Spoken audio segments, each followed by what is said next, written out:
north of being 20-1, you just don't see very often on JT. And it's like, it's just, they're dangling it right there for me to take it. And I felt the same way at the PGA Championship. He was 17-1 at that time, and that was a high price for JT. We always see him at 12-1, 14-1, whatever, and 17-1 was just enough for me to go, you know what? Of course, we know he pulled through and got that victory. But 22-1 on JT is just too good for me to pass up, so I'm going to be on him this week. You know, I can go through all his numbers. I mean, obviously, he's one of the best players out there, so they're all going to be good when you look at it.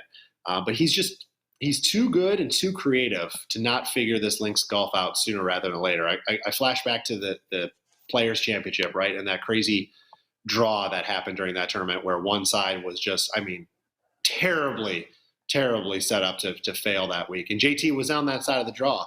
And during that round, he shot 3 under par, right? And the field average was like 5 over par. So, I mean, he killed it. And I forget who he was playing with that week, but I remember the caddy of that player had said watching that round of golf with JT was one of, if not the best round of golf he's ever witnessed in his life. And it just, you know, obviously that was one round, you know, anything can happen in one round, but it just goes to show that when, you know, conditions are tough and it's creative, because he was hitting shots, like watching the round, it was cool. He was hitting low little bullets. He was hitting fades. He was doing everything he needed to do, which, you know, in a link style course, usually because of the wind, you do have to get creative with your ball flight and your shots. So we'll see how it plays out. But like I said, he's too good to not figure this out sooner rather than later. The one stat I will mention, only because you touched on it too, with proximity.